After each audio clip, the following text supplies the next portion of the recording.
It's amazing how fast creepypastas went from a few people sharing weird stories to one of the most watched things on YouTube. They are huge now and people are coming up with new ones constantly, and some of those are really bang on horror stories, but the ones that really knock it out of the park are the classics, the creepypastas that we all know and love, and some of them are so big that they've broken into the mainstream. I want to welcome back everyone from the Most Amazing Top 10 family. I'm your host, Che Dorena, and this is of course Most Amazing Top 10. Many of you watching are huge creepypasta fans, and that is why today's video is going to be Top 10 Scary Reddit Creepypastas. As always, I would love it if you guys could like, comment, subscribe, and hit the little notification bell. Also stick around for the whole list because I'm going to be doing some more pet shoutouts that you guys love so much. Remember, if you want me to shout out your pet, you can hit me up on Instagram. And without taking any longer, let's get into this list. At number 10, we have the Russian sleep experiment. This was the first creepypasta that I ever read, and I loved it so much. It's really for sure one of the best of all time.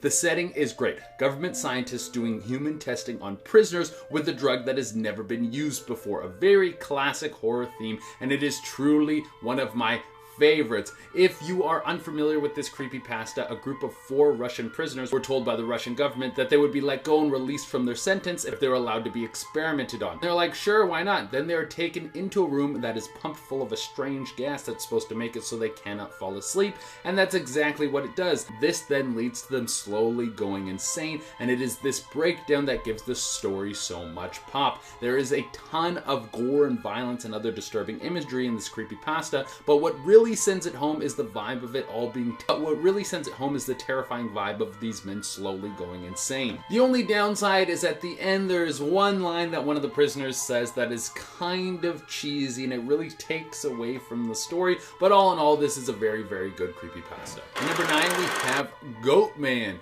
taking urban legends from Aboriginal tribes, then turning them to something to be very afraid of. Once again, this is something that we've seen again and again in horror movies for good reason. This story follows a group of boys who go into the woods at night. They hear some rustling and then they see it. A half man, half beast. It has the head of a goat and the body of a human. Also, Goat Man is jacked. That is the first thing I noticed when I see him. I'm like, this dude might be a supernatural creature, but how is he getting that killer six-pack? I need to know your secrets, dude.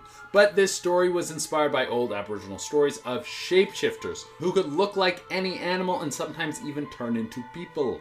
At number 8 we have Jeff the Killer. I gotta say that Jeff the Killer is not one of my personal favorite creepypastas, but it has been very popular over the years, so I thought I should definitely include it on this list. He is exactly what his name implies. He is a killer and he is coming for you. He has a pale face and a massive grin and a face that looks like his cheeks were slit, a lot like another murderous white-faced smiling psychopath that we all know and love, the Joker. Jeff the Killer is so close to the Joker that it kind of takes a little bit away from the story for me, and on top of that his name is Jeff, which isn't really that spooky of a name. Now I will give this creepypasta credit where credit is due. The story is legitimately creepy and had me looking over my shoulder as I was reading it.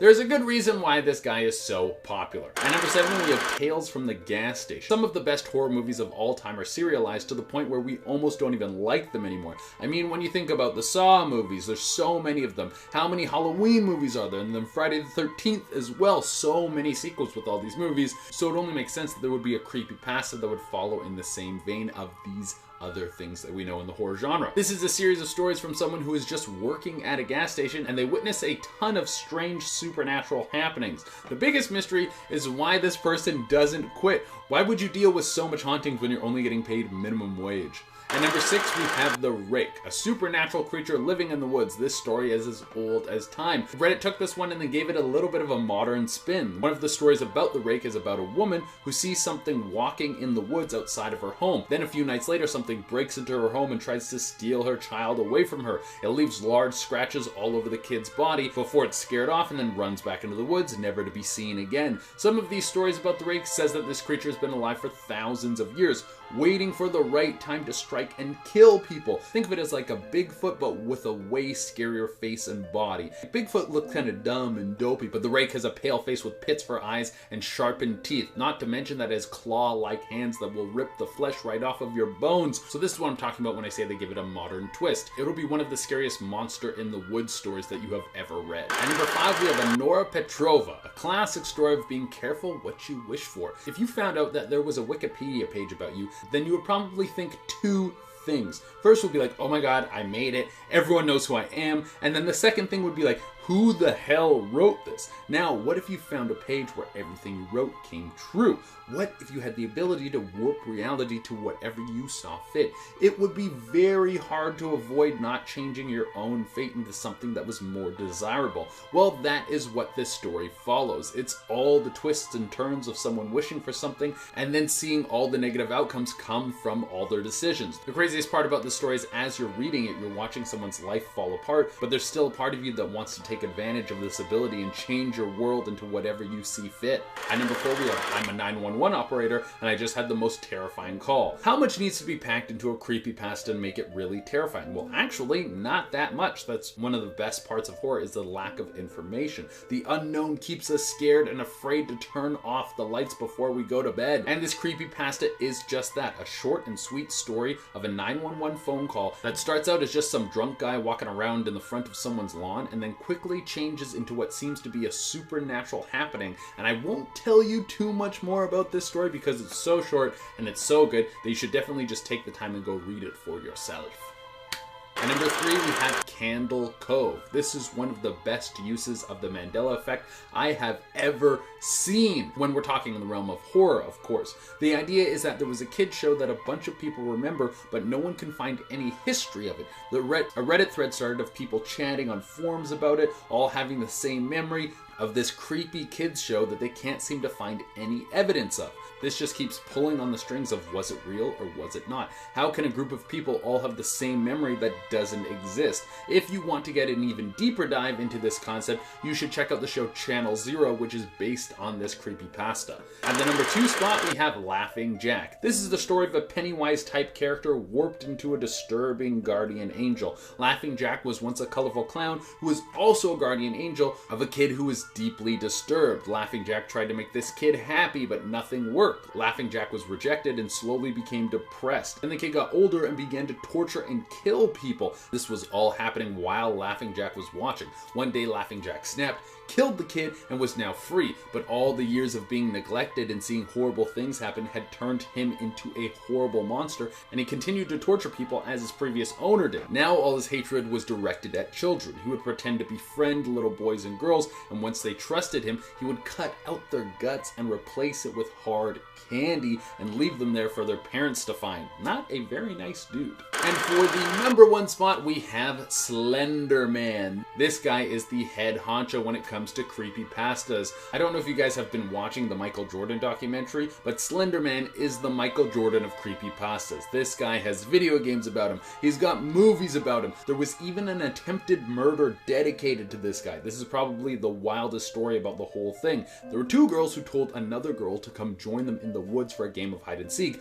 but when they got there, the 2 girls stabbed the other girl repeatedly and left her there for dead. Luckily, the wounded girl was able to crawl out of the woods. She was spotted by someone passing by on a bicycle. The girls who committed the crime were later arrested and sentenced, and they said the reason that they stabbed the girl was that she was a sacrifice for Slender Man. Whoa, that is creepy. Alright everyone, that has been our list, and as promised, I'm going to be doing some more pet shoutouts. Remember, if you want me to shout out your pet, you can hit me up on Instagram. I pick new pets every day, so if you don't get picked one day, you can message back another day. I usually pick who messaged last, so you can just message again and again and again. If it takes me a little while to get back to you, I'm very sorry. I have a lot of these to do. And without taking any longer, let's shout out some pets. First off, we have these twins that were sent to us all the way from Bangladesh. Look at how cute these little twin cats are. Then we have Eli, who looks amazing with that little bow tie. Oh my god, that is one of the cutest things I've ever seen. After that, we have Bella, who is having an amazing birthday. Aren't we all excited for her? Happy birthday, Bella. Next up, we have Finn, who has some of the most beautiful eyes I have ever seen. That dog's eyes are gorgeous. I could stare into them all day. After that, we have Diego, who is all bundled up in his little chair, looking super cute. All right, everyone, that is all we have for you today. As always, I would love it if you could like, comment, subscribe, and hit the little notification bell. Until next time, I have been your host, Chaderena, and keep reading creepypastas. Bye.